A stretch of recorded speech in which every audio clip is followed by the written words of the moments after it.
Are you curious about Jewish culture? Do you want to know more about how Jewish culture exhibits and processes their masculinity? If so, you're in the right place. My name's Tim Winnicky, and today we're bringing on Ari Hoffman. He's a clinician with 15 years of experience in helping individuals and families. He's an interesting guy. He's verbose. I think you're going to like the energy that he brings to the conversation and explicitly how much personal experience he shares and the limitations of a personal understanding for a very broad frame for a very large culture. I liked it. In the last several years, haven't had as much exposure to Jewish culture as I had in the past. Between my military service, where I was around a lot more diverse folks, and just growing up with a few Jewish friends, I feel like I've lost the mark a little bit. And it was really wonderful to talk to Ari to get a better understanding of what's happening for those guys so that I can be a better neighbor to them. So hopefully this helps you do the same. Thanks so much for listening. We're going to go ahead and get it started. Hi, Ari. Thanks for coming on. I really appreciate it. Happy to be here. So it was fun, like kind of before the interview was recording, hearing about your kind of jump in 3 years, moving out to Israel, coming from the States. I'm kind of curious about the differences in Jewish culture in Denver and in Israel and kind of what you've noticed since moving. To pick out, maybe I could talk from this place a little bit. When I've been asked in the past what it means to me to be a Jew, and I would say to start with, it means a lot of things. But one answer that's come up to me organically is the feeling that no matter where I am, if there are other Jews around, then I'll probably be okay. There's always somebody, almost always, I don't know about Antarctica, but like there's almost always somebody, like if I was really in need, I could go to that person for help. And that's something that I feel viscerally as being a Jew and being part of a Jewish community, both the micro, in Denver and then the macro world and also the macro, Israel. I took my daughter to an appointment, already now a couple of years ago. She might have even been 12 at the time, 12 or 13. And she was going to take the train home from this appointment. And her first time on the train, and this was relatively soon after we moved, I was a little bit nervous. She was pretty nervous. And we, after our appointment, we went over the whole thing. And I told her something that felt very true at the time and still feels so deeply true. Just before she got on the train, I told her, remember, you're surrounded by people who care about you. And I can tell you that walking through the streets of Jerusalem, shall we say, Jerusalem is probably the biggest city that I spend my time in, as opposed to Tel Aviv. I live relatively near Jerusalem. The way that people interact, you feel like, God, these people don't care about anything, much less each other. But the minute that somebody needs everything stops. Suddenly, the whole thing shifts. Right? The minute somebody is having a hard time, somebody needs some help, like there's a galvanization. And that is a very strong feeling. So you asked about the differences, and I went to the similarity, and that is a similarity that both in the Jewish community in Denver and also here in the community in Israel is a very strong sense of if somebody needs something, we get together and we help. Well, and that's something that whenever I'm like guiding my clients on finding community, right? Like so many guys are going through isolation right now, and finding that community is really hard. One of the things that I mentioned is that you're not looking for a community in which you like everybody. You're looking for a community where everybody is stepping up for something similar and something where like, even if you don't like them, you can respect them. And it sounds like that's pretty integral into your experience as a Jewish man. Yeah, totally. Can I have your permission to read a quick poem? I was traveling a couple of years ago and I wrote this poem, and that's very much apropos to the topic. Some sort of alchemy occurs walking down the jetway at Logan International to the LL 787, which is sitting on the ramp, flaps set and ready to take us on our journey home. When we inch up in line at the concourse and approach the ticket scanning kiosk, we are citizens of the world, all of us walking our path and interacting with the world as we do. And as we pass the aircraft doors with emergency opening instructions written on the outside in both English and Hebrew, we walk into a big family reunion with all of its loving and sometimes claustrophobic warmth. There are the relatives who are so happy to see everyone, the relatives who sit in stoic silence, the relatives who want to catch up with everyone's news, and the relatives who only want to hang out with the people they're tight with. There are the relatives who are fun to hang out with and the ones that are a bit cringy. There are the relatives we want to talk to and get to know better, and the relatives who make us want to walk the other way. There are a lot of relatives we don't know, but that's okay because we know we're related. We don't even know their names, but we know that we would trust them to watch our most treasured belongings like our carry-on bags or even our children, at least for a couple minutes, because they're family and that goes deep. The same dynamics present in our immediate families replicate themselves on a bigger scale. The inspiringly lovely things that give us long-term hope for this family, along with the frustrating behavior that makes us wonder how this many people in our family are functional enough to get themselves into the same place at the same time. I'm sitting in a seat on a 787 in Boston, surrounded by people who care about me. I'm surrounded by people who care about me. My family cares about me. That seems to answer that question pretty well. It does. It does. And you're exactly right. Now, this conversation about community is one that is near and dear to me. And also, I have like a little bit of privilege there. I don't know what it's like to not be in community. That is definitely a place where I see privilege. It's also, there's definitely times it's been kind of a pain in my ass. Yeah, the problem with being in a community is occasionally you have to show up when it's inconvenient. So when it's inconvenient, there are definitely community norms that I think are so important for the structural integrity of the community. And at the same time, totally rub me the wrong way sometimes. Yeah, I think that's one of the big things about American individualism. Like accepting that it's got its good and it's got its bad, right? Like we got to the moon, we tend to do better in business, and we tend to be pretty bad at community as like just white American culture. Yeah. So I'm glad that you have that, man. I'm honestly jealous of it. Mm-hmm. Yeah. I appreciate it. Like I said, I think that the claustrophobic warmth from the poem to me is a good, like both, like yes, warm, yes, loving, and yes, like get me out of here sometimes. Yeah, we had an interview with Alejandro and he came on to kind of share about machismo and family culture within the Hispanic culture. And it's that I'm in a collectivist culture. This supports me these ways. And I can be very alone in that culture when it's rubbing me wrong. And it sounds like that's fairly similar with where you're sitting. That is definitely resonant. Yeah. Yes. And at the same time, I wouldn't trade it. It sounds like it's worth the cost. I would have. Oh, for sure. For sure. It's worth the cost. I was talking to my son asked me the other day, he asked me, what is an atheist? Jews who may not believe in God. There are definitely people I know who have ambiguous feelings about God, but absolutely will maintain the norms of being in this community because it's worth it. Well, and it's a cultural expression, not just a religious expression. Absolutely. Yeah, absolutely. I don't know if I feel totally comfortable about being recorded to say what I'm about to say, but I had this realization within the last couple of years or so. So in the synagogue, in many synagogues, there's a very strict rule of not talking, right? We come to the synagogue to talk to God, to pray. And at the same time, I think that there's a difference between a relationship with God and a relationship with religion, spirituality and religion, shall we say. And I had this kind of epiphany, which was something like, when we get together to pray as a community, that's a religious experience. And it's often not a spiritual experience.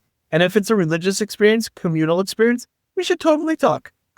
Talk. Like, is it disrespectful? It is. But are people doing it? Absolutely they are. And like, it's one side of it. And I could see the argument to be made to, well, I mean, that's the thing about social norms, and particularly coming from like an American individual's perspective, is they're not automatically accepted in most cases, which means that sometimes you break them. Not all the time, not enough to be a jack, but like every now and then it's okay. Yeah. Nice. Yes, totally. Well, I feel like I could talk to you about community stuff all day and every day, but I want to make sure that the folks listening to this get some more information about like how to be better neighbors, and how to get a better understanding of the Jewish people and their communities. So one of the things that I'm asking for folks from different cultures than me that have been doing the job for a minute is, what's a key feature of masculinity that's different in your culture than in like basic American white culture? Like, how is that expressed differently? Mm. Well, think about that for a minute. I'm just going to say the question back, make sure I got it. What is different about masculinity in my culture than in basic kind of white American culture? I'm sort of fascinatingly finding this hard question to answer. Let me try a couple of things, and we'll see how they sound coming out of my mouth, and then I'll decide if I like Sounds them or good. not. There's something coming up to me about respecting women. Okay. One finds more defined gender roles in more Orthodox Jewish households in America, I would say also in Israel. And when I say more defined, it's not like archaic. It's not like, women stay home, with the children and that's all they do and they're not allowed out of the house. Or like nothing at all like that. There are Orthodox Jewish women both in America and Israel that are doing almost anything you can think of, they are doing. Well, and it sounds like it's kind of tied to that, what we were talking about earlier, where you've got community and expectations. And within the Jewish community, there are expectations of a father and a husband that are more stringent than they are necessarily like most American culture. Yeah. Stringent is one word I would say. Defined is it's just a little bit more defined is another word. And there's a lot of, I'm glad you can edit podcasts, man. I'm telling you. Well, people like a conversation too, man. It's okay. You're going to be perfect. Yeah. Yeah. It's just, maybe I'll talk a little bit about what I'm finding challenging about this. Everything that I'm thinking of, it feels like just an American dude thing. Does it? Just feels like an American dude thing. It feels like an American dude thing, and it also doesn't necessarily feel like it's applicable, across the board. That you're going to walk into any Orthodox Jewish household in America and find this particular are dynamic. there any differences you see in the clients you work with when you're working with Jews and non-Jews? Like when you're doing your family work, are there differences that are kind of consistent?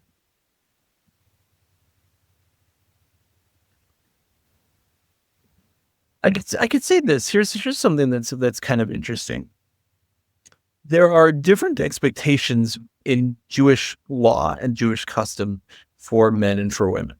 Men, and I will say this to the world, I don't comply with this particular expectation, but many, if not most, Orthodox Jewish men do.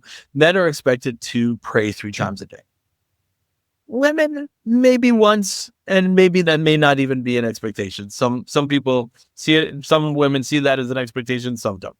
And so there's definitely this element where religious practice, it feels like a pretty masculine oriented thing. Not that women are not practicing. Women are absolutely practicing. They're practicing. They are studying. Studying Torah is a very big part of being a Jew in general, and especially Jews who consider themselves affiliated, consider themselves, who strongly identify with their Judaism. Studying Torah is a big deal, and different types of observance are. And I would think, especially in what we might call observant Jewish households, men are going to be doing certain elements of practice that much more and are called upon to practice that much more, right? So in terms of the services that we do, the prayers, in most, I'll just use kind of a classic term, observant, which generally is we'll call Orthodox. There are many different definitions you can call it. There's a huge range in how an individual Orthodox experiences these things. Exactly. Yeah. But if you mainstream Orthodox Jewish synagogue, the men are going to be conducting the vast majority, if not the entirety, of the prayers. And I think that there's a responsibility, which sometimes feels like a privilege and sometimes feels like a burden, to infuse the family with, to be a representative of how the religious practices are observed, to infuse the family with Torah, with different lessons from of Jewish ethos and from the Bible. That definitely seems to be something that is a little more masculine. One, it sounds a lot like what I hear my Protestant clients who take their church seriously, where they come in, where the man is kind of the, leader of the household in faith, right? Like you're the leader of the household, you're going to do these things. And the variation in that within that community is gargantuan, depending on the church, depending on the person. And I imagine for the US, it's even more varied because now we have female rabbis, depending on the congregation I'm sorry, I think congregation is the incorrect word. Okay. Oh, that's right. Thanks.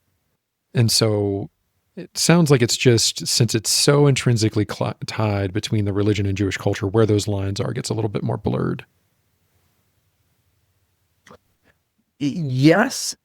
Well, that's actually kind of an interesting point, because you're really touching on what I would say is an important and dangerous discussion about Jewish affiliation and Jewish practice, which is how it's defined and where gender roles come in there. So I'll talk about that a little bit. And I think I was just kind of thinking about this for myself. I'm realizing, really speaking only from my own experience, is probably the most authority that I can offer. So I grew up in what you could call modern Orthodox. Okay. Now, modern Orthodox, how to define modern Orthodox? It is its own big question, how one defines modern Orthodox. But modern Orthodox is, I think it's really a matter of where on the spectrum are you in terms of how cloistered we are versus how integrated with the world around us that we are. Yeah. And that, I think, is a really effective way to kind of see, to kind of identify where we are on the spectrum. So modern Orthodox generally is identified by keeping kosher, keeping the Sabbath, and also being very involved in the world. Mm-hmm. You will find that modern Orthodox people are very happy to go to university, very happy to get jobs out in the world, very happy to be very integrated with the outside world. And the outside world meaning the non-Jewish world, or the world that is not the Orthodox community. In modern Orthodox households, in terms of gender roles, you're still going to have the kind of these classic male-centric observance of different religious practices, because that is as it is prescribed in the Torah, in the Old Testament. However, you're going to see a lot more involvement, a lot more power, a lot less power differential between men and women in modern Orthodox households. Certainly in my house growing up, the power differential between my father and my mother definitely kind of went like that, up and down, versus a very solid, my father's the power up and my mother's the power down. That was not at all the house that I grew up in. As I grew older, kind of wended my way through all sorts of different things and ended up in what you could call an ultra-Orthodox Jewish boys boarding school. That was, just as I said, boys only, very separate. I spent 4 years in a dorm with guys. The dorm was on West Colfax. The school was a block off of West Colfax, and the dorm was literally on Colfax and Perry. The building has since been taken down. It's an apartment building now. Sucks getting old, huh? All those things from our childhood just go away over time. Yeah, I mean, the stories I could tell you from living in a dorm with boys only for 4 years, it's like, it's interesting smells for sure. You knew that the 9th and 10th grade rooms you should never go into. As one of my rabbis once said, 9th graders still need their mommies. Yeah. Well, I think like it's interesting to me when we talk about kind of separating out boys in education from girls, because there's people making that push now that because boys develop slower, that they should separate them out. And I think there's pros and cons, and I think it really, really matters on the culture in which they're coming from, right? So like coming to a Jewish boarding school that are boys only is going to be very different than just like a military school that we're throwing boys into. I absolutely agree with you. And I think having a theme that it's centered around is a big deal. And I'll tell you a quick story. So I said I wended my way through, I actually got kicked out of a bunch of schools in middle school and ended up in George Washington High School in Denver for a year. Now, I'd never been to a public school before. I went to Jewish schools my whole life until I got kicked out of all the schools. I didn't have a choice. So, 9th grade, I went to DW, And I have to tell you, I learned so much. I learned so much about the Mhm. world. I learned so much about different Sure. people. I didn't learn a lot academically, but I learned an enormous amount about people, which is very, very, very valuable to me. A quick interjection here. Despite being, modern Orthodox and in this community, and that strong message from my parents was respect for every Mhm. human being, no matter what. And so this was a really fascinating and great experience for me. It's actually funny. That was my dad's. That's where my dad went to high school.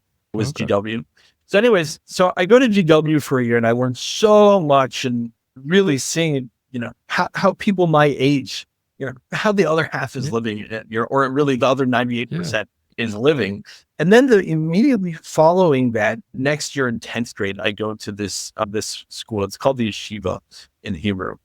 And I remember my first Sabbath there, first weekend, yeah, Saturday afternoon.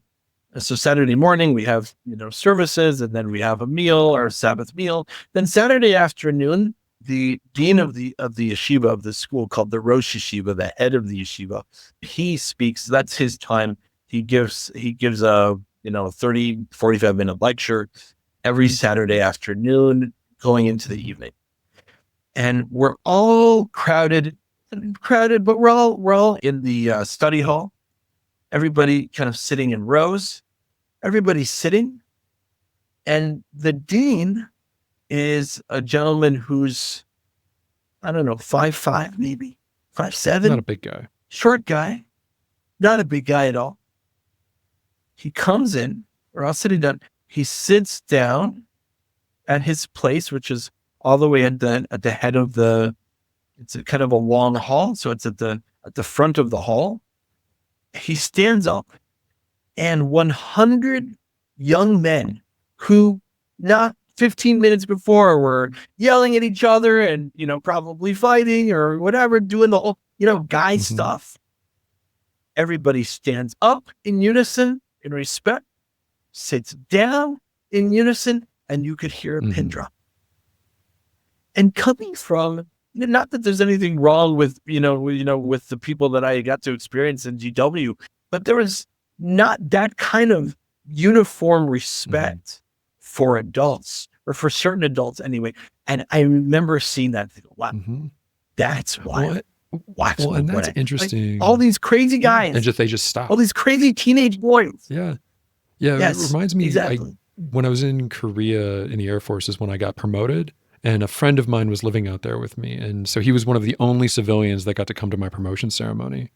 And so he's in a room with all these military guys, and in the military, right, when a commander walks in, somebody yells 10 hut, and everybody immediately, it's just like that. Everybody stops what they're doing, snaps to attention until they're released.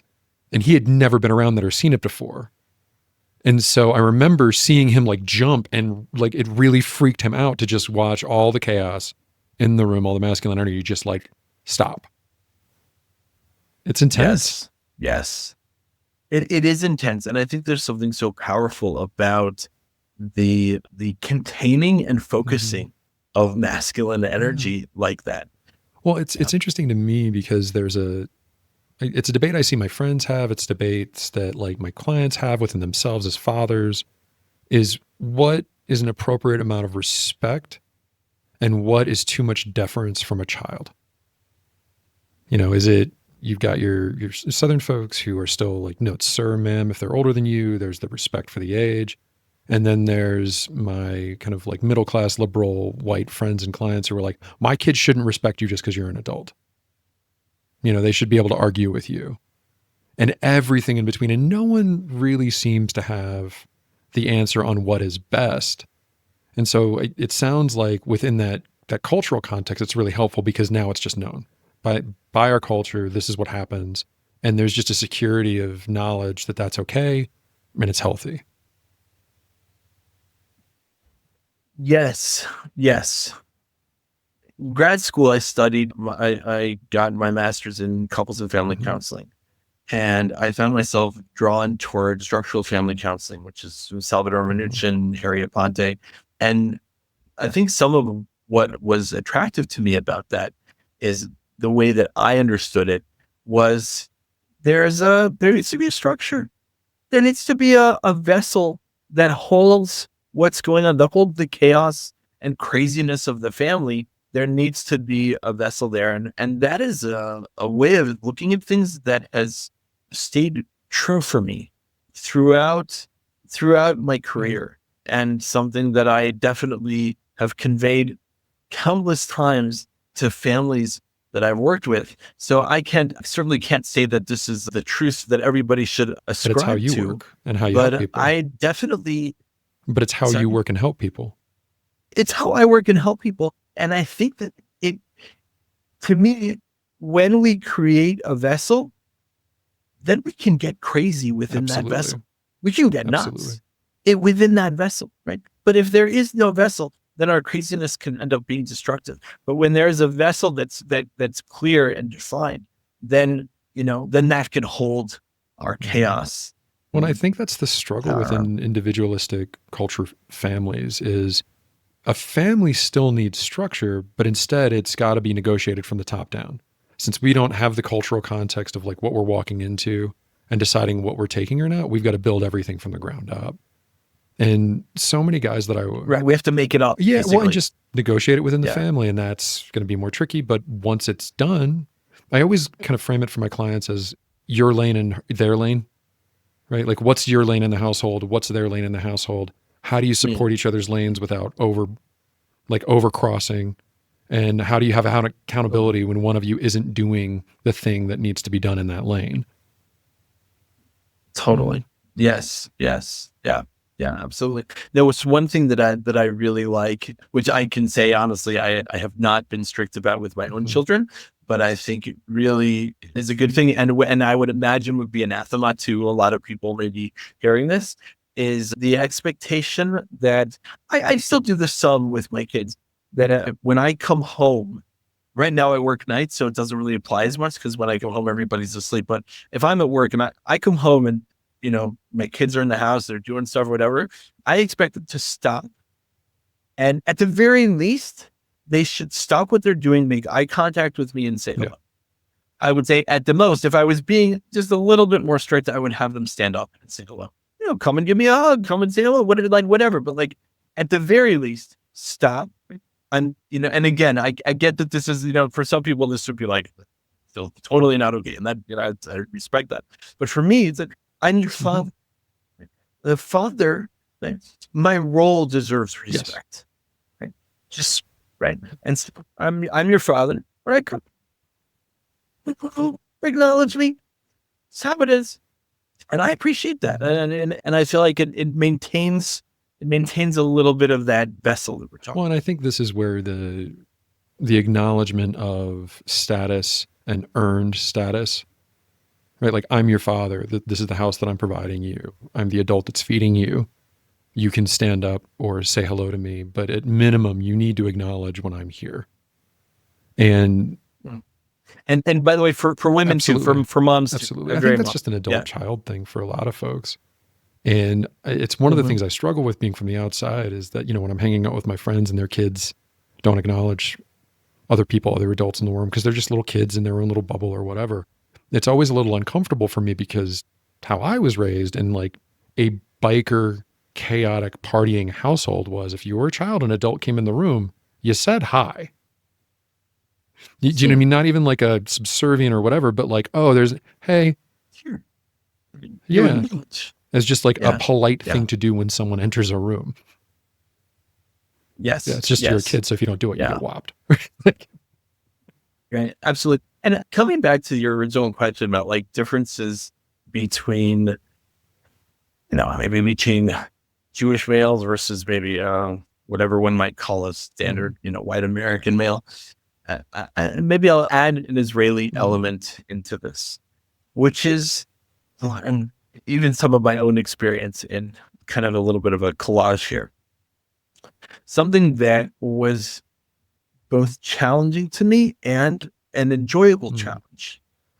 Uncomfortable, but still enjoyable in moving to Israel is the demand to show up. You don't really get anywhere in Israel without showing up. Really just making your voice heard. I've been training in an approach to psychotherapy called Hakomi, But the primary training is 2 years. And I did 1 year in Boulder just before Corona. And I'm doing my second year here in Israel. Nobody raises their hands. Oh, Nobody. it's just a negotiation of space constantly. There's a discussion. You show up. If you don't fill some space in that room, then you're not in that room. But you have to project that. Exactly. And it is true in a class. It is true in a conversation. It is true in driving. You really have to take up your space. And if you don't, somebody else will gladly take it up for you. And from what you're saying, that's more of an Israeli Jewish cultural thing than it is a U.S. Jewish cultural thing. One could even say more of an Israeli thing than a U.S. thing. At least that's my experience. Well, it's one of the things I remembered when I would go over a friend's house as like a teenager in my early 20s, and I had a Jewish friend. There were arguments at the table, which was foreign to me. Like, you did not argue with your parents. You could try, but there was generally like a kibosh on that, if there was something that came up. And that really threw me for a loop for a little bit. And it sounds like that's almost a continuation. You're saying a kibosh? Oh, like I get whapped as a kid if I like argued with my father at 10. Totally. And I love that you brought that up, because I was thinking about that. And that is absolutely an integral part of some sects or some parts of the Jewish community. So, we'll take that scene again from where the dean comes in and everybody stands up, and then it's very, very clear hierarchy, very regimented. And then add this other cultural element, which is this: twice a year, we would have a test with that same rabbi, with the dean of the whole school, an extremely learned man.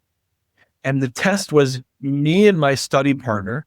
The test was on the Talmud, on some specific piece of the Talmud that we had been studying.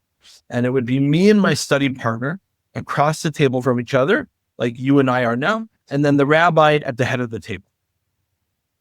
And he would ask us to read and ask us to translate and ask us questions. Now, how the test was graded.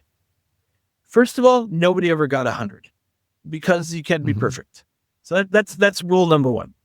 Rule number two was that the only way to get, there are stories about people who got 98s and 99s. And the only way to get a really, really high score was to prove the rabbi wrong. Yeah.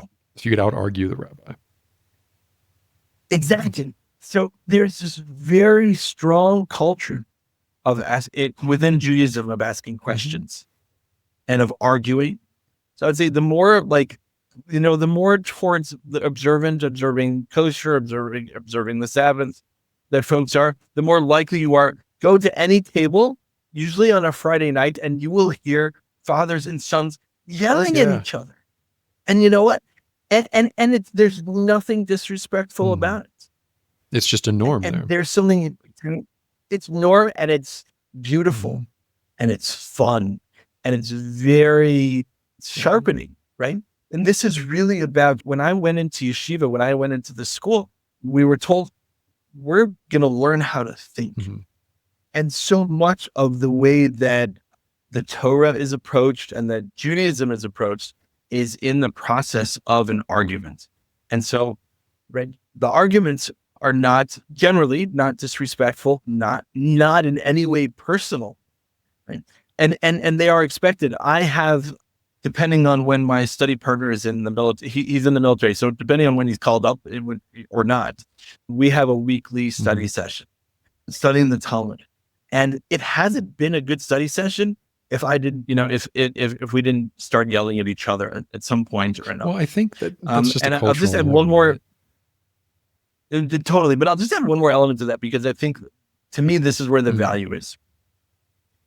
When the argument is about how best to do something that is important to both of us, or how best to understand something that is important to you and important to me, then the argument is a very building and positive experience. Yeah, we're hashing it out, beating up to the best outcome together.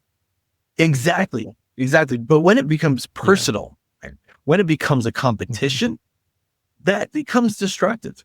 But I can tell you that, You get these 100 boys. You go into that study hall on a regular weeknight. Right now, this evening at about 7:30, you walk into that study hall and you're going to see, 70, 80, 90 boys yelling at each other, yelling at the rabbi yelling back at them. And there is no ill will whatsoever. Yeah, it's funny. It kind of reminds me of first responder culture a little bit, where ball busting, right? There's things when you're a bunch of guys, you're kind of testing each other a little bit of like, if you can't take this, why would I trust you to back me up in a fire? Right? If you're this fragile, why would I trust you with these things? But there is a distinction between ball busting and picking a fight, being rude, crossing lines. And I think this is where people struggle is from the outside, it just looks like a bunch of dudes yelling. It just looks like a bunch of guys being mean to each other versus there's rules that you don't know that they do. And if you observe long enough, you'll start to figure them out and be able to join. Yes.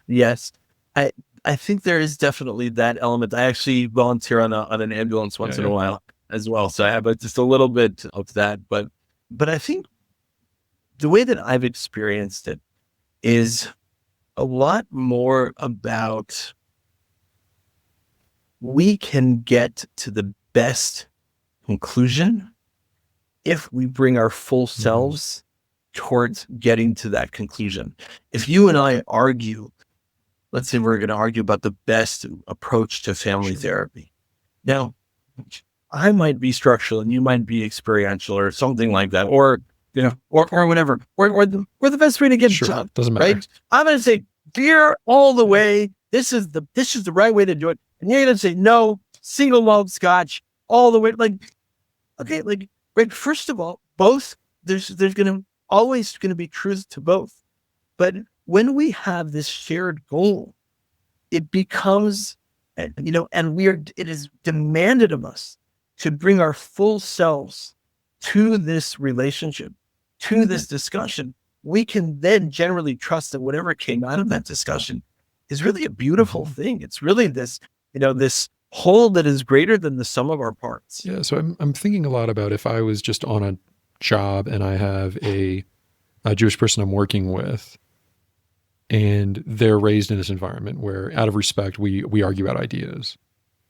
But I'm in this place where I'm very like hierarchical, where like my idea is the idea, and you ask, you don't tell, and I stifle that person. I'm missing a lot of opportunity there, and it sounds like just a big culture miss in the communities that are interacting right there. Absolutely. And I can tell you that whatever I've just described to you in Israel, you have to multiply it by 10 or maybe even 100. In Israel, you get pulled over by a cop.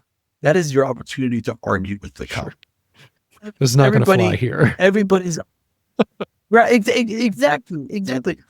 Everybody expects it here, and it's so fascinating because there's such strong hierarchy in some elements of the culture, especially in the religious elements of the culture. And at the very same time, there's also this expectation, of course, going to argue with you.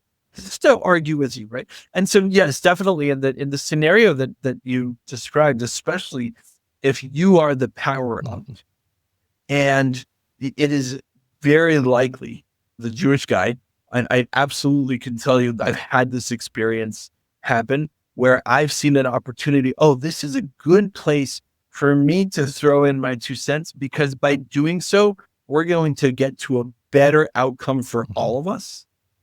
Where other people are like, the somatic expression to me is like, gasp. If you're arguing with you can't just do what I say. Like, I find that it makes some people very, very uncomfortable. I both have respect for it, recognizing that, some people very much not brought up in this culture. And at the same time, I feel a lot of sadness and frustration around it, because in my mind, it's like, look, I care about being right.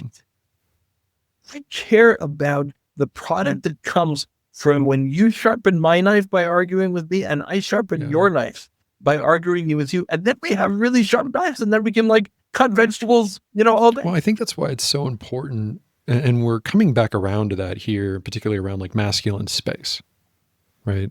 The men's groups are kind of taken off. There's more and more call for things where like men can have room. And it's because when a bunch of guys are in a room and there's no women there, they behave differently. And I imagine when it's an entire community of Jewish guys, there's more freedom for that. And then when we come together, the strength of America is we're a good salad. We've got to be able to negotiate what the different cultural layers are that are in the room and how we're going to move forward together.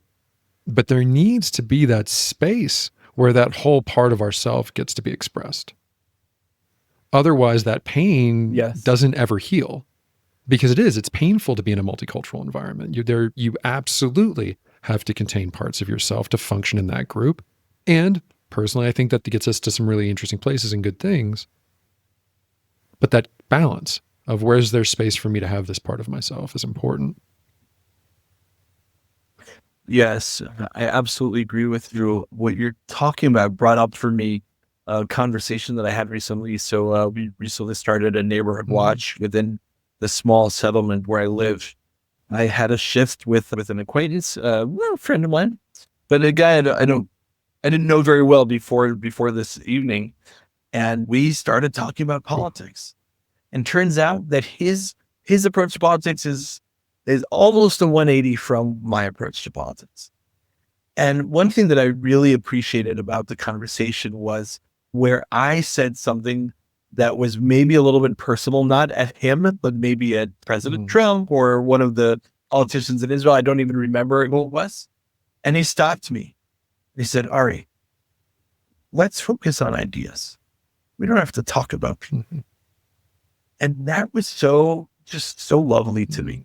Yeah. Did he call me out? Sure. Do I like being called out? Of course not, but at the same time, it was like, a refocus of like, if we're going to maintain this approach and if we're going to maintain the vessel of being able to argue and yell at each other, and we were absolutely yelling at each other, about these topics, let's keep it to ideas. Let's keep it in a format where we are trying to achieve the best understanding, the best approach. Some negotiated norms. Rather than getting petty. It's just some negotiated norms, right? If no one's calling anybody out for things that make them uncomfortable, things that aren't okay, there's no negotiation of norms within a group. And it sounds like you both showed up, since it was a neighborhood watch thing, with the respect of you're my neighbor. So if we don't agree on here, we're at least neighbors and we're showing up for our community. So we can have this out a little bit more than we maybe would otherwise. That sounds lovely. Yes. It's great. And I'm a therapist, and both of my two younger brothers are both, one is in the mental health field and is a psychologist, and the other has an MSW, but is working outside of the mental health field. And my father was also a thairapist. And people used to say, I'd love to go to your dinner table. And our dinner table was absolutely full of, hassling each other and arguing with each other. And then look, there's certainly, we're just like every other human being. We hurt each other and families and the whole thing.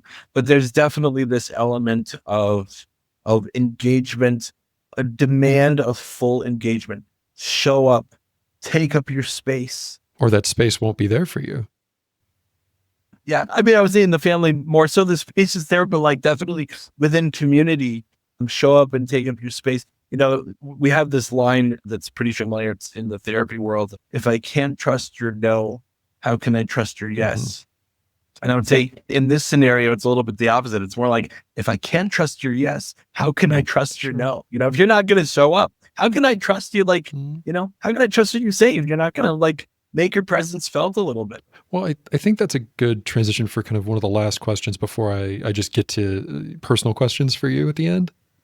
Is one of the things I see a lot of is guys are resistant to going to family and couples therapy.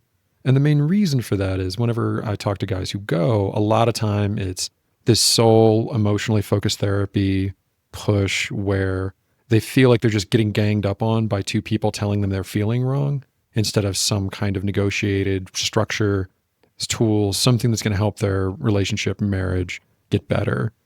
If you were going to help a friend find a family therapist, couples therapist, how would you help them find one that as a guy they would feel more secure in and more effective in? in that space?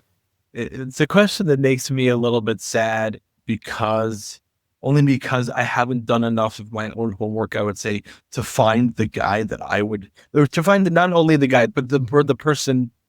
There are a couple therapists that I like that I will refer people to. But if I could create my best couples therapist, if I could create the ideal couples therapist, especially one that could help make a guy, feel comfortable, based on how I see things, it would be somebody who can get a little bit into it with a guy, right? It would be somebody who can help a guy show up in the couples therapy and just be like, all right, okay, good. But no, quit the bullshit. Let's get in here. Let's play this with, let's play with this together a little bit, right? So that we can go through that emotion focused process, but we can go through it in a format that is minimal and okay, right? You do not have to speak in a really soft voice and tell me how that feels or where that shows up. That's not necessary at all in therapy. Is it sometimes helpful? Sure it is. Do I use it all the time? Is it requisite? Absolutely not. I'm going to just add one more quick anecdote from my experience in the yeshiva in the boarding school.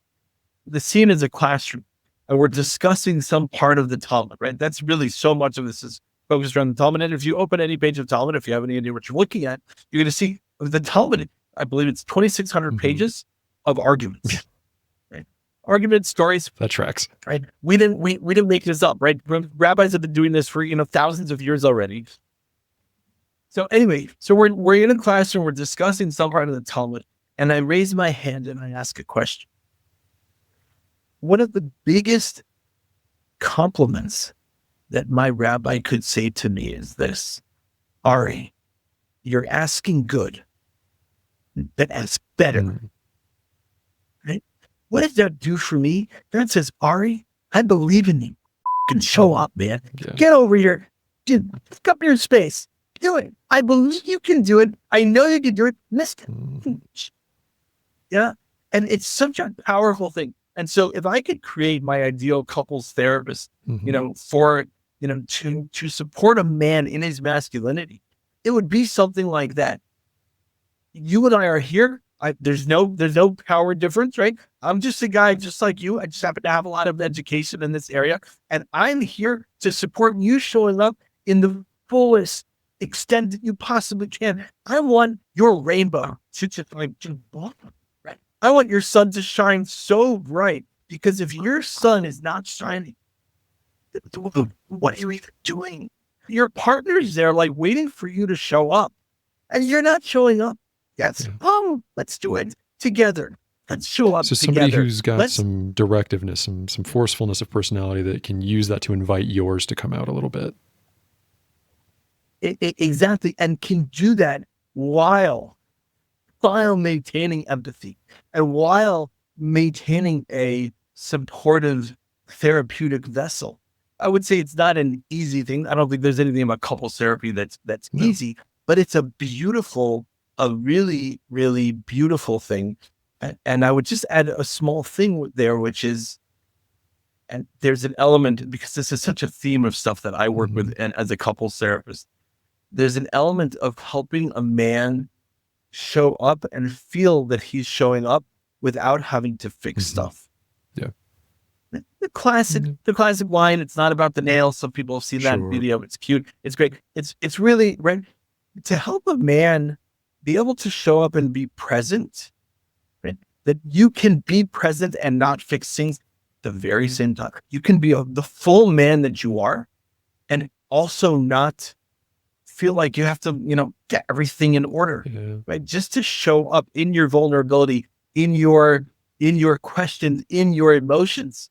To me, that is a beautiful, I think that's thing. the trick with kind of a masculine love and all the reading that I've been going through and what I've seen in my practices. Men want to love through service in a lot of cases. And that's where that fixing comes in, because that's the easiest way to be of service. And it's hard to accept that your partner is with you because being there in your presence is of service all by itself. It's great. Yes, yes, yes. Exactly. I'll just add something there that this makes me think about, which is one of my favorite parts of the Jewish wedding is at most Jewish weddings, the bride will walk around the groom 7 times before the actual legal part of the ceremony where the groom puts the ring on the bride's finger. And the walking around the groom 7 times is similar to, for those who are familiar with the Old Testament, it's also an old song. So Joshua fit the battle of Jericho, Jericho, Jericho, and the walls came a tumbling down, right? So in the Old Testament, Joshua walks around the city of Jericho 7 times and blows trumpets, and then the walls come down, right? And there's some really like very powerful, spine-tingling stuff, right? That's like the bride is walking around the husband, the groom is like, I know you've got walls, baby. I know you've got walls, and I'm coming in. Let's do this. Can we do this with vulnerability? Can you bring your power? Can you bring your intensity? Can you bring your, everything of who you are into this relationship? The bride is as if saying, this is what I want. I want you, right? I don't want some facsimile of you. I don't want the little bit of you that you dangle for me in the times between when you're off, doing your thing. I want you. I want you to show up in a relationship. And I think it's a very powerful ideal that's expressed I really like the imagery of that and how it connects. So if they're looking for a couples therapist, right, you're talking about what they're looking for once they're in the room with them, where they've got this directive approach, where they've got some energetic, like, come in with me, let's go. If I'm reading through profiles on Psychology Today or something, what am I looking for that's going to tell me that this person might be that person? So I'll say 2 things about this. First of all, the couples therapist that my wife and I used for a long time is a woman. And I think it's important to say that you don't need a guy 100%, to be a therapist for 100%. a guy. I think that for a person, it kind of takes one to know one a little bit. Like this. Just go try some folks. If a person is looking. So they just need to go try some folks, get in there and see what feels right. Well, I think that's it. But if you're reading through, and by the way, God bless them. I think we need a consultant just to help people write their Psychology Today profiles. Because yes. But I would say this, for a person who's going to invite another person to show up, be authentic, be vulnerable, really connect with some of that deep stuff. I think what I would encourage people to look for, see if you can find that, even an inkling of that in the Psychology Today profile, despite the fact that maybe we're not always great at expressing that, we being therapists, but some element of realness, some element of what that feels like authenticity, that feels like somebody is cutting through the a little bit and showing up as they are. To me, that's going to be a person that you're more likely to have a nourishing experience. Yeah, that reminds me of just kind of the difference between a senior therapist and a junior therapist a little bit. Like I remember in training, I went and there was a woman who was awesome and she specialized in veterans. And so when I was in my practicum, I was like, Joe, please come and watch a session and let me know, like, oh, this is what I'm going to be doing. Let's go. And she's like, okay. She comes, she watches it, and I'm all excited. And she's like, yeah, I don't really do it like that. You're fine. Like, that doesn't help me. What the hell are you talking about? She's like, yeah, I don't sound like that anymore. I've been doing this 10 years. I don't know what you mean. She's like, okay, well, come and sit through one of my sessions. And that was the beauty of the program, right? You went through CU's program. There was a lot of versatility and options for these things. And I remember watching her in awe that she didn't sound any different talking to her client than she sounded talking to me. I was like, where's the therapist voice in there? And I think that's one of the things about junior clinicians is that you're still finding how to bring that therapist into your voice. So it's not just this, and we create safety and comfort, and you're going to be so heard. That and who are you? Right? Like, how are you showing up in that space? Yes. Yeah. Totally. And absolutely. There's definitely that process. At the same time, one of the things that I like about junior clinicians is the humility that they have. And their education is so much more on point. Yeah, totally. Yeah, I think there's a little bit of hubris that comes with having done something for a while. And I would say even feeling like one is good at that thing that one has been doing it for a while. I feel like I'm a pretty good therapist. I've been doing it for a while. So I think there's a little bit of hubris that comes with that. I would say that's part of why this training thing that I'm doing right now feels so valuable. Because it resets some of that. It resets some of that and makes me feel like, oh, I start getting feedback that's like, oh, I actually really need to work on some element. And as Benjamin Franklin once said, I believe it's Benjamin Franklin said, I enjoy learning, but I don't necessarily enjoy being taught. Yeah. So there's definitely that place where I started getting feedback on this work, and so some part of it is, oh, I've been doing this for 16 years. I'm doing fine. But then another part is just like, okay, why, like how valuable this is such a beautiful thing to be able to get. I think that's the hard time this kind of as a clinician, right? And it's one of the things. So I really like teaching motivational interviewing because everybody has to get a refresher in it every 6 months if they actually want to do it. And interesting. Yeah, because it's found that when you don't, you go back to just being directive all the time. And so because I get to train it, it keeps me a little bit more honest. But one of the things that struck me is this idea that your clients are not qualified to fully critique you. So just because your clients like you and just because your clients get better over time doesn't necessarily mean that you're as good of a therapist as you can be. They don't know what you're doing. They don't have your education. You need to go be around some other therapist and get knocked around a little bit every now and then. And exactly, to me, this is a great example of exactly what we're talking about, where we put ourselves in scenarios where my knife is going to get most sharpened by going to a training, or by being with some other therapists, having other therapists critique my work, being in a men's group where people are really showing up and pushing against each other in a healthy, in a negotiating way, supportive way. Exactly. But really showing up absolutely. There's, and when we don't do that, from my point of view anyway, we are basically inviting the world to be in a codependent relationship with us, to collude with us in our pathologies or in this, the places where we need to grow. So I know I need to grow here, but I could just surround myself with people who will not challenge me in this area. I'm just going to be around people that put up with this. Why would I change it? Exactly. And that, makes it then so valuable when we have the bravery. So yes, whenever any guy calls for couples therapy, I will say most of the guys that I've experienced call for couples therapy, they're doing it because their wives have asked almost every time. Yeah. And at the same time, whenever a guy calls and says, you know what, statistically, it's going to be your wife. So well done for calling. Just take that step, we're going to make the call. And I have a lot of it's a hard call to make and you're already following through. So good on it. Yeah, exactly. And there's no world in which this process is going to be comfortable. It may be fun, but it will not be comfortable. Yeah, that's my big beef with how aspirational like our program was. It's all these Yalom sessions where it's these big depth workings. And that's great. And we need to know those exist. But there also needs to be just hey, it's a job and people are going to show up and you need to do your job. Right? I don't know.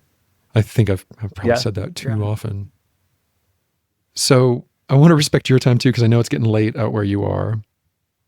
The 3 questions that I ask everybody that comes on are, the first one is, what's a truth about being a man in masculinity that you learned before you were 12 that's still true today?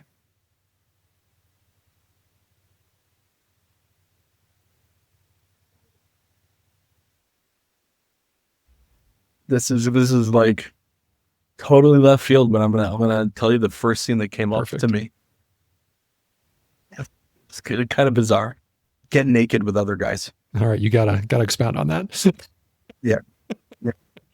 It's part of Orthodox Jewish practice, but many different Jews from all walks of life do this. There's something called a mikvah. A mikvah is a Hebrew word that refers to a ritual bath. When I was a kid, we would go to the mikvah maybe 2-3 times a year before big holidays. We'd go the day before Rosh Hashanah, the day before Yom Kippur, maybe the day before Passover. And I hated it. It was uncomfortable for me. I did not like being, and it is totally like, no. It's incredibly like you're in. Oh yeah, you're in a locker room. Kind of not even a locker room, but kind of this kind of small locker room style room. Everybody's getting undressed. Guys, all shapes and sizes. And when I say all, I mean really all shapes, sizes, colors, all thing. And you gotta kind of get in line, and you're in line, and somebody goes in. It's a relatively small pool, so maybe one, two at max, three at a time can go in. They dunk, come out, right? It's just a lot of naked guys. And I remember feeling really uncomfortable there. The other, like, pre 12 years old, my dad used to take me to the JCC in Denver, and he would give me what's called a schmeiss. Now, and I'm sure there are other words in other languages for it, but the schmeiss is you go into the schwitz. And if we don't know what a schwitz is, I don't know if I can help you. It's like a steam room. The steam bath. Steam room. Yeah. Yeah. Go to the schwitz. And in the schwitz, first of all, you walk into the schwitz. I walk into the schwitz. And there's these old guys who had probably been there for 20 just balls years, out. without having to step out and take a breath.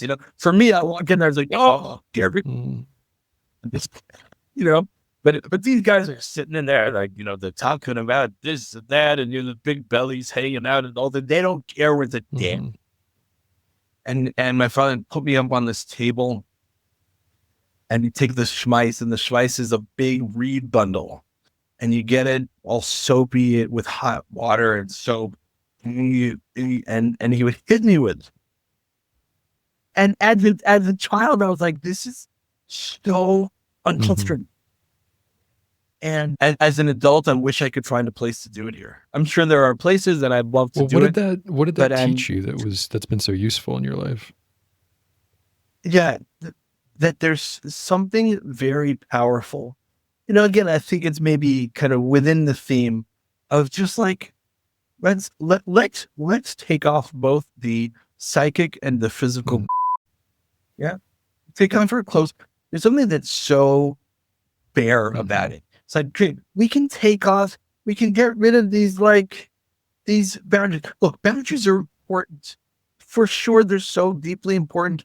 And at the same time, to be able to get into an experience with another guy where it's just like, look, right, this is, this is intimate, not sexually, but it is intimate. And that's we're important. here. Yeah. Yes, exactly. And we can be intimate and engage. Well, I wonder. And that was a powerful thing. My dad was very comfortable with being naked with other guys, with me and my brothers, and really kind of pushing myself to be more comfortable than has been a very powerful thing. I wonder how much of the growing body dysmorphia among men is happening because we're not exposed to male bodies anymore. We don't have the locker room in high school anymore. I remember going through the Air Force and going through the public showers where you have 50 guys showering in 15 minutes. Right. And part of the bonding of being in your basic flight was the craziness of that, the discomfort of that, and then negotiating social rules to make that possible. Right. So I honestly, I don't know where a guy would find it that wouldn't necessarily be hard to find if it's not within your culture set, but I get the lesson there. And it's not what I would have thought of. Well, yeah, totally. Ironically, go find some Jews. Go to the JCC.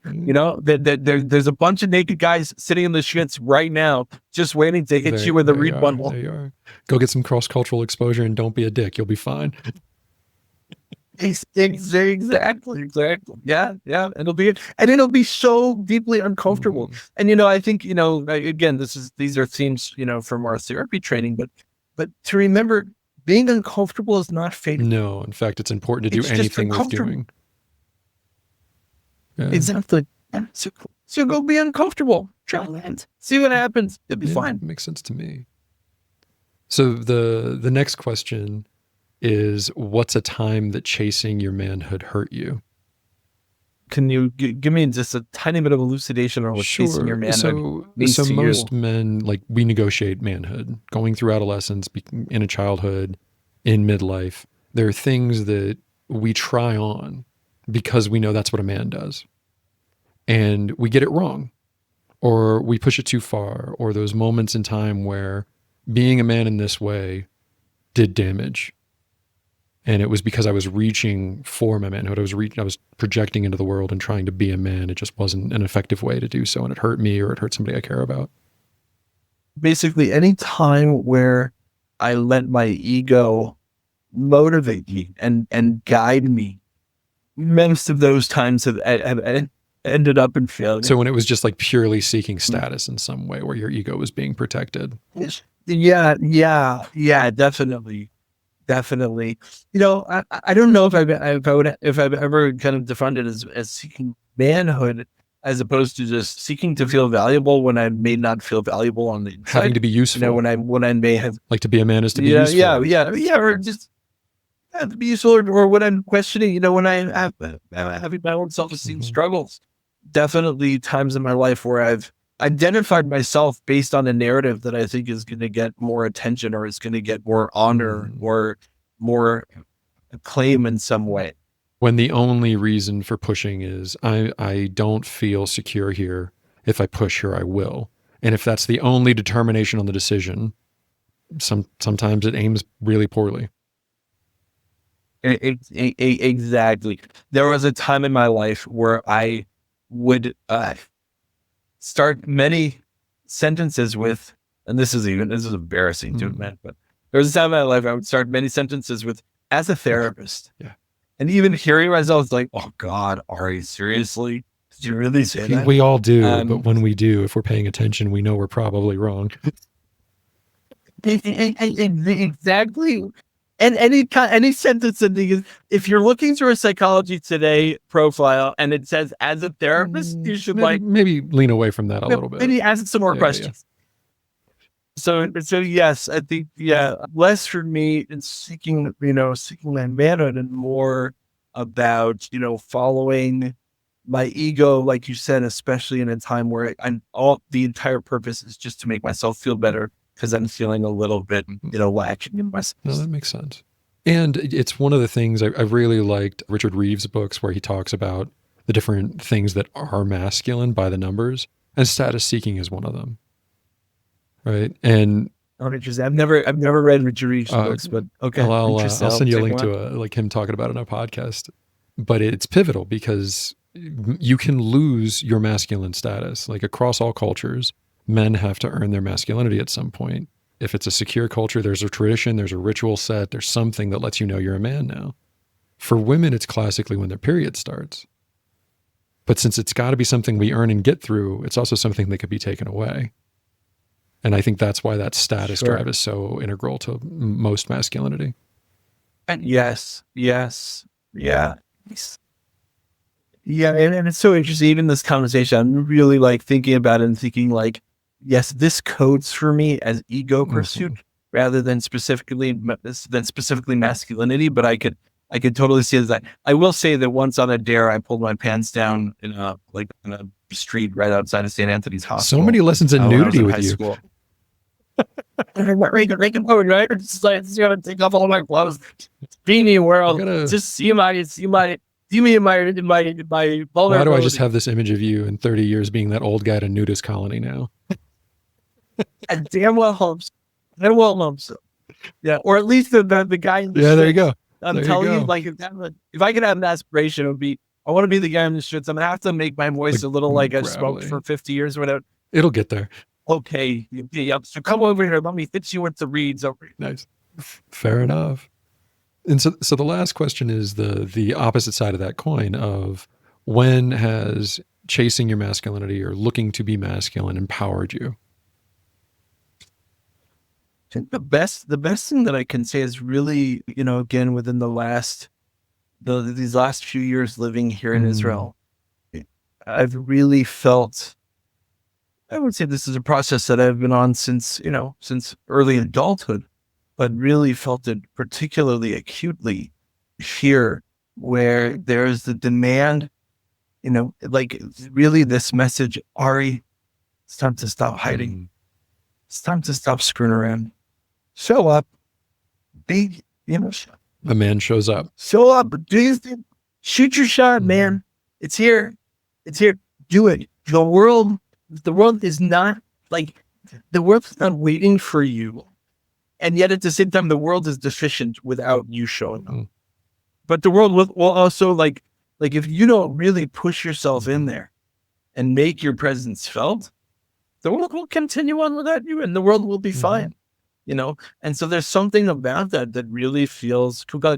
Is it hard? Absolutely. I still, in every class, every Akomi class, everybody's talking and I'm over here like, call on me. And I even just today, I said, I think maybe by the end of the course, which ends in May, I might be able to just like jump in there and, throw my weight around a little bit.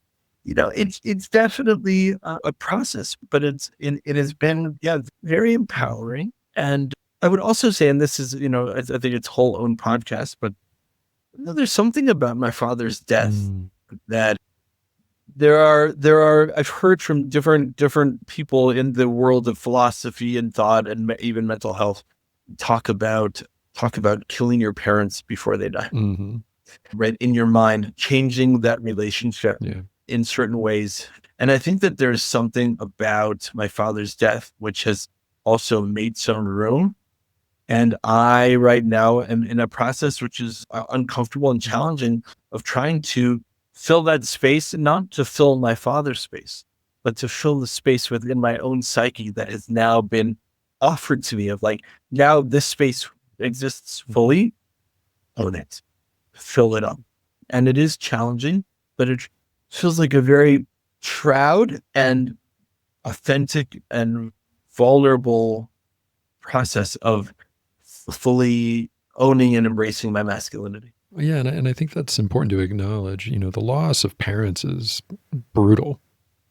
No matter good, bad, or indifferent, right? Your parents were a big part of your life. And I think between a father and a son, the father takes up so much of your psyche. You hear your father's voice.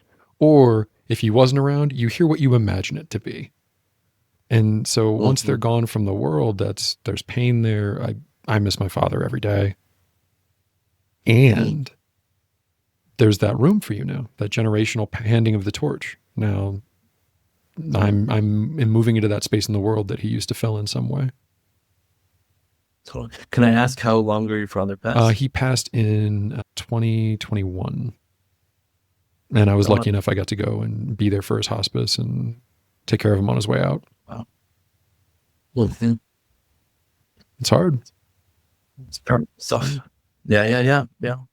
Somebody, so my father died on December 26th.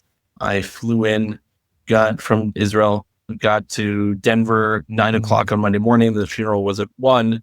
I stayed in Denver till Wednesday, and I was going back in the airport in New York, which, by the way, is another part of being a Jew. The Jewish world, especially the English-speaking Jewish world, is very small. And so you're running into somebody.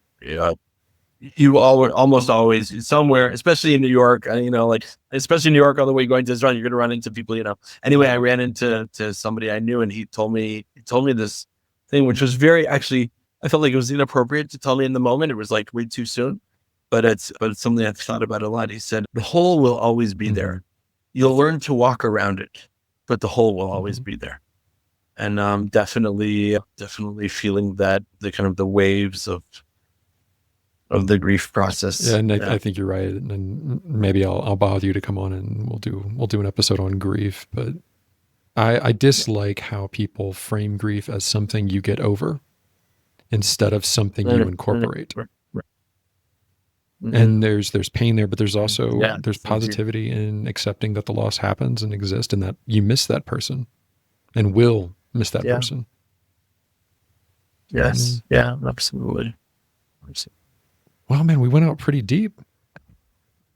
Yeah, didn't. Yeah, it's good stuff. Ari, it's a pleasure. Well, I can't tell you, man. One of the things I'm liking about doing this is I'm getting to like actually talk to people that I've been floating around social media or the education environment of our field in. And I was just so excited to be able to to reach out to you and get to know you a little bit, man. I really appreciate you taking the time. Thank you. Look, it was fun for me. I happen to love the sound of my voice. I enjoy talking, but I really enjoy I enjoy the challenge of a question, kind of like what we're talking about. I really enjoy that. And there were definitely parts of this time together where I feel like I have no idea what they're kind of talking about, but really just enjoyed, exploring things with you. And yes, this world of being a man, It's a conversation which I would imagine you have had with some of your clients, and I've certainly had with some of mine, is that as far as I recall, the demographic with the highest number of completed suicides is middle-aged men. That remains true. And it's like just let that give every listener, anybody, let that give you a moment of pause, right? All of this whole, these guys who it feels like some parts of the world are really happy to trash talk and, toxic masculinity and the whole thing. We're struggling a little bit here, there's some real aloneness here. There's some real I'm immediately here. going back And to so that ritual for the entry Jewish into- wedding, where if no one gets inside those walls, you'll die of starvation at some point in your life. Absolutely, because we are so damn good. We are so damn good at keeping up those walls. And I have my together, yeah. Definitely parts of this time together where I feel like I have no idea what I'm talking about, but really just enjoyed, exploring things with you. And yes, this world of being a man, it's a conversation which I would imagine you have had with some of your clients, and I've certainly had with some of mine, is that as far as I recall, the demographic with the highest number of completed suicides is middle-aged men. That remains true. And it's like just let that give every listener, anybody, let that give you a moment of pause, right? All of this whole, these guys who it feels like some parts of the world are really happy to trash talk and, toxic masculinity and the whole thing. We're struggling a little bit here, there's some real aloneness here. There's some real I'm immediately going back to that ritual for the Jewish into- wedding, where if no one gets inside those walls, you'll die of starvation at some point in your life. And that's our conversation with Ari. I know that ended a little abruptly, but Ari and I kept on talking for like another 20 minutes, and the conversation and pace of it really didn't slow down. That seemed like the best place to cut it, just to respect you all's time and information. Don't worry, we're going to have Ari back on if he's willing to come. He's an interesting guy, a lot of thoughtful insight. I'm so thankful that he came on and shared that with us. Hopefully got what you were looking for here today and have a better understanding of Jewish culture and masculinity within that culture. Please leave a comment or a like. Let me know what it is you're looking for, what information you're looking for, so that we can continue to make great content for you. Thanks for listening.